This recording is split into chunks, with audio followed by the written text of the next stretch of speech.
सहकार प्रणाम। सहकार साथियों, जैसा कि हम सहकारी समितियों में विवाद के बारे में चर्चा कर रहे हैं, आज के इस वीडियो में हम सहकारी विवाद वास्तव में क्या होते हैं और ऐसी असहमतियों का दायरा क्या होता है की चर्चा करेंगे और सहकारी कानून यानी कि कोऑपरेटिव के आर्बिट्रेशन कानून में को समझ सकें। यह सहकारी समितियों के संचालन के मूल को प्रभावित करने वाले विवादों को कैसे संबोधित करता है।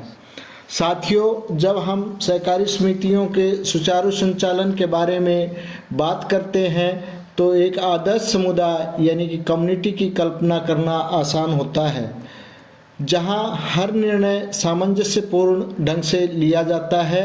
हालांकि वास्तविकता यह है कि विवाद उत्पन्न हो सकते हैं और होते भी हैं, ठीक वैसे ही जैसे वे किसी अन्य समूह या संगठन में होते हैं। तो सहकारी विवाद वास्तव में क्या होता है और ऐसी असहमतियों का दायरा क्या है, आइए कानून की पेचीदगियों में यह समझ सकें कि सहकारी समिति के संचालन के मूल को प्रभावित करने वाले विवादों को कैसे संबोधित करता है। साथियों, सबसे पहले है कि सहकारी विवादों की प्रकृति को समझना। सहकारी विवाद आपकी सामान्य असहमति नहीं है। उन्हें सहकारी कानून के ढांचे के भीतर परिभाषित किया जाता है, जो इन समितियों की सहयोगी प्रकृति की विशिष्ट चिंताओं यानी कि स्पेसिफिक कंसर्न के एक समूह को संबोधित करता है। एक सहकारी विवाद में सहकारी समिति के संविधान यानी कि कॉन्स्टिट्यूशन, चुनाव प्रक्रियाओं यानी कि इलेक्शन प्रोसेस, आम बैठकों यानी कि जनरल बॉडी मीटिंग्स, प्रबंधन यानी कि मैनेजमेंट और व्यावसायिक मामलों यानी कि बिजनेस अफेयर्स से संबंधित कोई भी असहमति शामिल होती है। What does it means in practice, लेकिन व्यवहार में इसका मतलब क्या है। सहकारी समितियों का गठन और शासन। व्यवहार में अगर इसके मतलब की बात करें तो सबसे पहले आता है सहकारी समितियों का गठन और शासन, constitution and governance of cooperative. सहकारी समिति नियमों और सिद्धांतों के एक सेट पर बनी हुई होती हैं जो इसके संचालन को नियंत्रित करती हैं। जब इन नियमों की व्याख्या, इंटरप्रिटेशन ऑफ रूल्स या अनुप्रयोग, एप्लीकेशन ऑफ दीज रूल्स पर असहमति होती है तो विवाद उत्पन्न हो सकते हैं। उदाहरण के लिए, कोई सदस्य किसी नीति की वैधता यानी कि वैलिडिटी ऑफ पॉलिसी को चुनौती दे सकता है जो उनके अनुसार समिति के संविधान का उल्लंघन करती है। दूसरा है चुनाव प्रक्रिया और सदस्य भागीदारी यानी कि election process and member participation.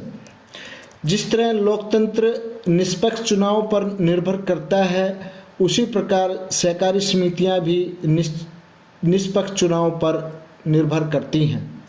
विवाद तब हो सकता है जब सदस्यों को लगे कि चुनाव प्रक्रिया से समझौता किया गया है, चाहे अनुचित व्यवहार, पारदर्शिता की कमी या योग्य सदस्यों को चुनावी प्रक्रिया से बाहर रखने के कारण हो।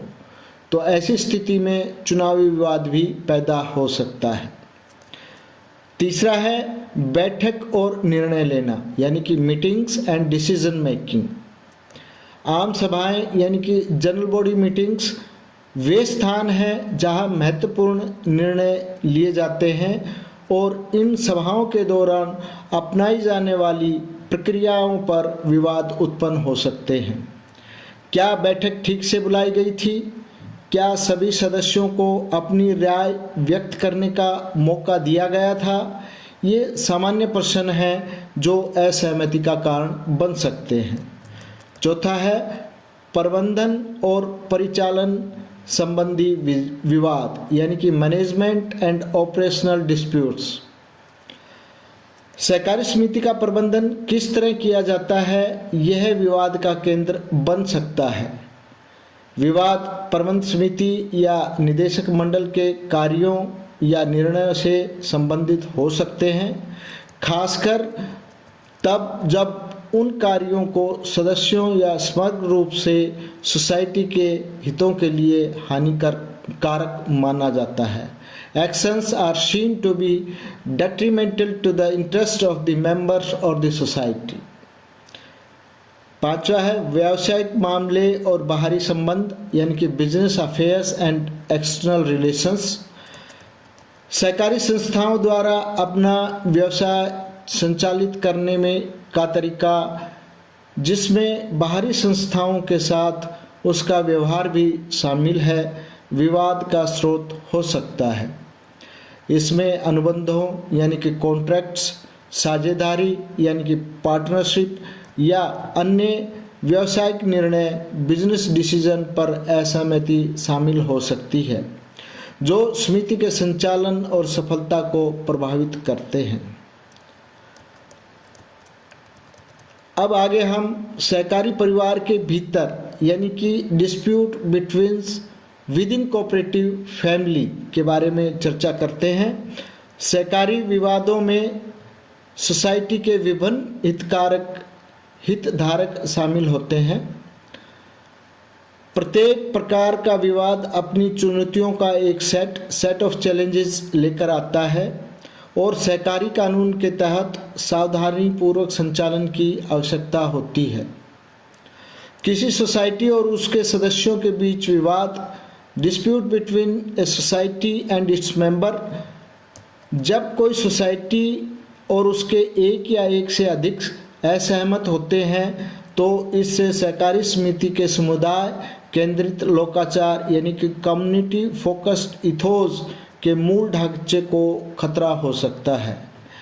ऐसे विवादों में सदस्यता अधिकार यानी कि मेंबरशिप राइट्स, दायित्व यानी कि ऑब्लिगेशंस या लाभों का वितरण यानी कि डिस्ट्रीब्यूशन ऑफ प्रॉफिट्स जैसे मुद्दे शामिल हो सकते हैं। आगे है लेनदारों से जुड़े विवाद यानी कि डिस्प्यूट्स इन्वॉल्विंग क्रेडिटर्स।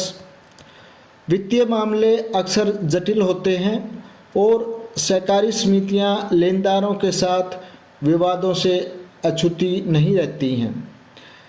इसमें ऋण चुकौती यानी कि डेट रिपेमेंट, वित्तीय समझौतों से की शर्तों या समिति की परिसंपत्तियों से संबंध में लेनदारों के अधिकारों पर असहमति शामिल हो सकती है। अन्य सोसाइटीज़ के साथ विवाद यानी कि डिस्प्यूट्स विद अदर सोसाइटीज़।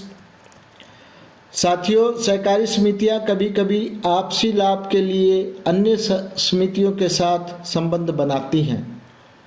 हालांकि जब असहमति होती है तो वे साझा परियोजनाओं यानी कि शेयर्ड प्रोजेक्ट्स, संसाधन आवंटन, रिसोर्स अलोकेशन या सहयोगी समझौतों जैसे मामलों पर हो सकती हैं, यानी कि इन मामलों पर भी उनकी असहमति या विवाद हो सकते हैं।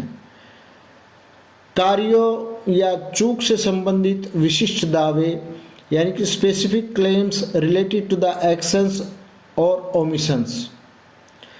कई बार विवाद ऐसे कार्यों या चूकों यानी कि एक्शन और ओमिशंस से संबंधित विशिष्ट दावों के इर्द गिर्द केंद्रित हो सकता है जिनका सोसाइटी के कामकाज पर प्रतिकूल प्रभाव पड़ा हो। इसमें कुप्रबंधन यानी कि मिसमैनेजमेंट, कदाचार यानी कि मिसकंडक्ट या लापरवाही नेग्लिजेंस के आरोप शामिल हो सकते हैं। साथियों, सहकारी विवादों का दायरा और समाधान यानी कि scope and resolution of cooperative disputes. सहकारी विवादों का दायरा बहुत व्यापक है और उनके समाधान के लिए सहकारी कानून के साथ साथ विवाद समाधान तंत्र यानी कि डिस्प्यूट रेजोल्यूशन मैकेनिज्म की गहन समझ की आवश्यकता होती है।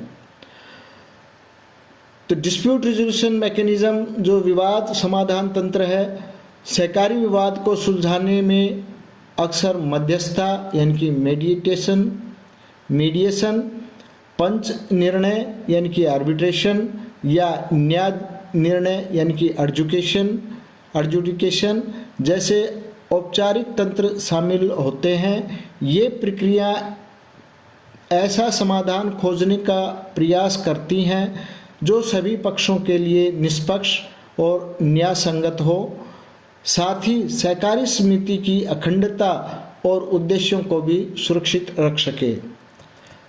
शासी निकायों की भूमिका यानी कि रोल ऑफ गवर्नमेंट बॉडीज, सहकारी विवादों के समाधान में विभिन्न स्तरों पर शासी निकाय यानी गवर्नमेंट बॉडीज महत्वपूर्ण भूमिका निभाती हैं।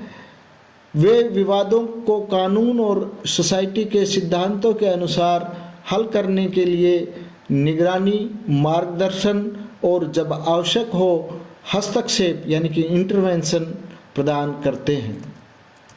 साथियों, सहकारी इकाई के भीतर या उससे जुड़ी सभी असहमतियों को सहकारी विवाद नहीं माना जाता है।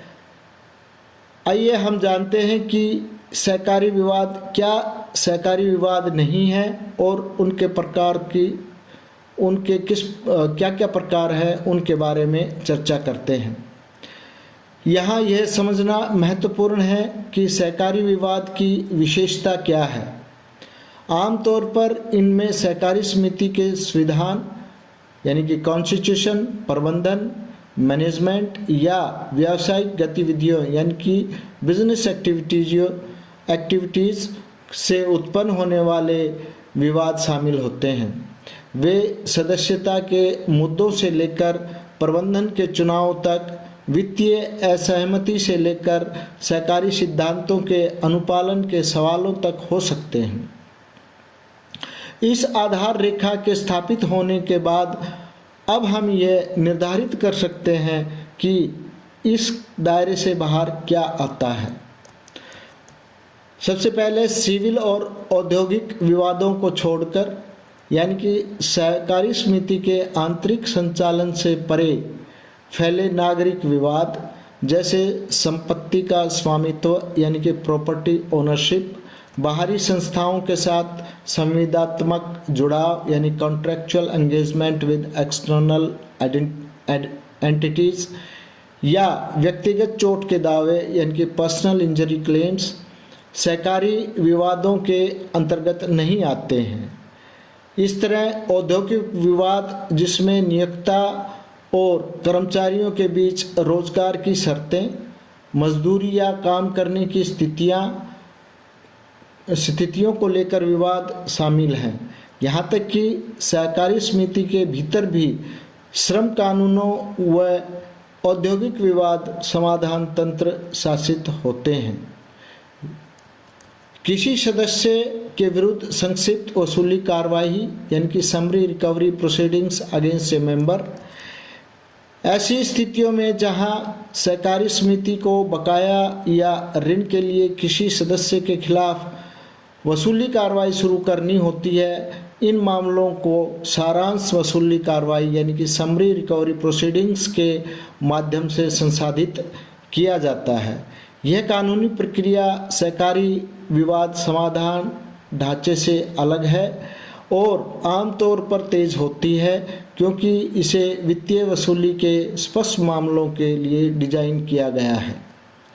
पृथक कानूनी तंत्र से असहमति यानी कि disagreements with separate legal machinery, सहकारी समिति से जुड़े कई विवाद के समाधान के लिए विशेष न्यायाधिकरण यानी कि स्पेशलाइज्ड ट्रिब्यूनल्स या कानूनी ढांचे होते हैं। अविश्वास उल्लंघन यानी कि एंटी ट्रस्ट वायलेशंस, कराधान विवाद यानी कि टैक्सेशन डिस्प्यूट्स या पर्यावरण अनुपालन यानी कि इन्वायरमेंटल कंप्लायंस जैसे मुद्दों में सहकारी विवाद समाधान प्रणाली के बाहर काम करने वाली नियामक एजेंसियां यानी कि रेगुलेटरी एजेंसीज और अदालतें शामिल हैं। ऐसे मामलों के कुशल संचालन के लिए इन अलग अलग कानूनी मशीनरी से कब जुड़ना है, यह समझना महत्वपूर्ण है।